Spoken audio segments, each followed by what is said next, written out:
What's on your mind, Digby Scott? Experiments. Oh, what have you been doing? I think experiments are the building blocks of change.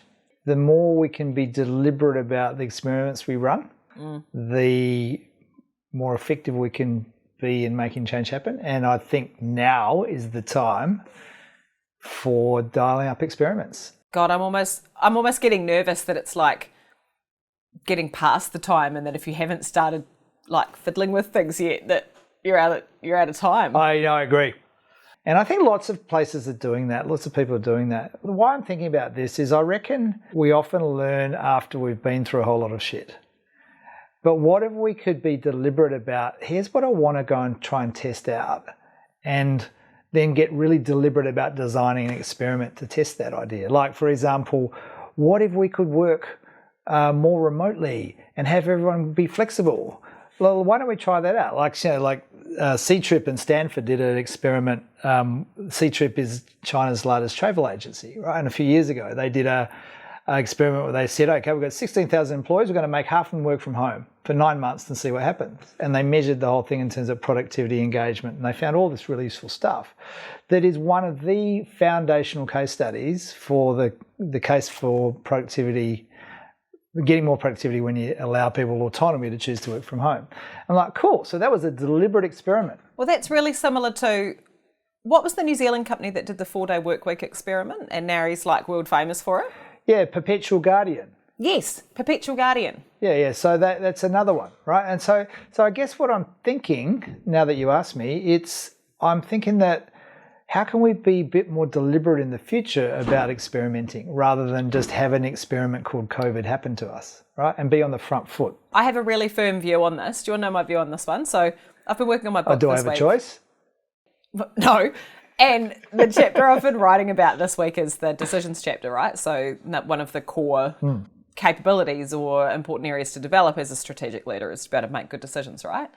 And what's interesting about decisions is that you don't judge how good a decision is based on how good the outcome is, because good outcomes happen because of good luck and bad outcomes happen because of bad luck. But you judge a decision's quality by how good the process was. And every decision process, so there's a whole bunch of steps in it, but the reason I'm telling you this is because right at the end of every good decision process is the experiment, is the test and the iteration. And not everybody knows that. So we seem to think you make a decision and then it's like, this is you now. But a good decision process has the pilot or the experiment or the test built in. So I like that. The way we do that is that we just make it BAU. Like, that's how we do stuff. Yeah. We figure out what all our options are, and we decide what to do, and then we experiment. And that's just the way we do business. And then I think following on from that is, rather than go to succeed or fail and stop at that, it's like, so what are we learning from this? And around we go in the cycle again. And I think it's just, how do you build that culture, right? Of more experimentation. Harvard did they did it 2 or 3 issues ago. They had it on the cover, was building a culture of experimentation. I think.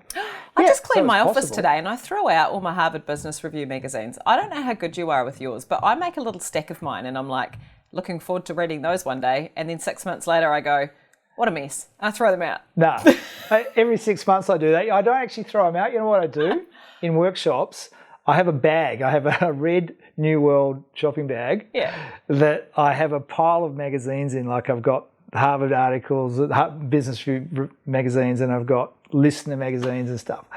And I have some glue in there and some scissors, and I give it to participants to go, right, let's make a collage out of this idea, right? And then they have to go through. Cool. Actually, it's funny visual. You say that. One thing it's happening at my dining table right now is when we did our big cleanup today, I had a box of my books that were first edition that had a bunch of mistakes in them that I've kept maybe a dozen of that I obviously don't send out because they have mistakes in them.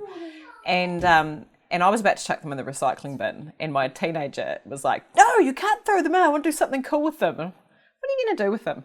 So we've been through a list of ideas, and one of them was the collage. Well, actually it was blackmail letters, but she's currently making butterflies out of the pages that have the words on them. She's also got an idea of making garlands, flower garlands out of the pages. So my dining room is now covered in my books. So that's an aside. But, and hang on, here we go.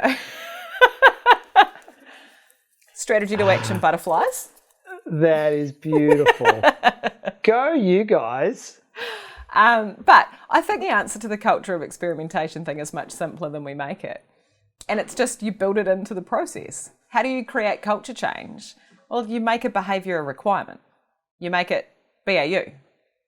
Yeah, and then you champion that. Yeah. And you model it. Yeah, I love that idea.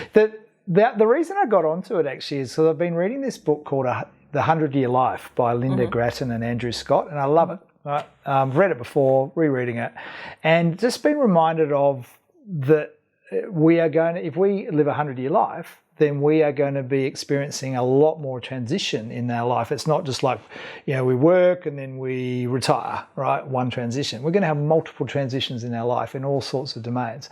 And, government policy, organisational policy around HR, everything, all has to say, well, if we're going to live 100 years, then we need to be able to adopt everything around that. And one of them, I reckon, is mastering transition. How do you master transition? You try new shit, and that's experiments.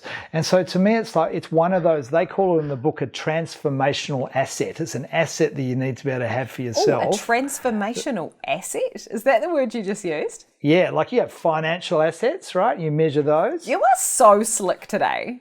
You are just dropping gold today. Yeah, it's not my wording. Yeah, I'm channeling it, right? But this idea of having an asset, the asset is your ability to initiate and navigate transformation. Oh, okay. Now that's, I think, an asset we all need to cultivate. And I think the building block of that is being really good at experimentation. So that is my pedestal moment today. I like that. And so building that in, like you've seen my program Viability Pipeline A. We've talked about this before. You've seen it on my whiteboard. And so for our process, every time we put a new program together, like a new training program or a new workshop that we want to give a go, we've got those 8 steps. And you don't get to move to the next step until you've proven the last bit. And so it's just testing from the outset, right? So the first step is, I need to have a conversation with a potential client about this. Are they jiving with it? Nope, falls off. They are? Yep. Oh, good. Maybe we'll bother trying to put something together. Can we sell it? Nope, falls off. Oh, we did sell one. Okay, let's build the tiny version. The tiny version go okay? Nope, falls off. Oh, it did go okay.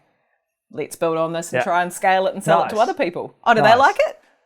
Oh, good. Okay, now we do the work. Now we make it great. We build the sales collateral. We put it online. We do the stuff. Yeah. But you don't get to that point until you've made it through 6 other checkpoints. And just like, what's the version of that for policy or technology change or business change? What's your version of that where you just do the little tiny little minimum viable decision and then go on a little bit further?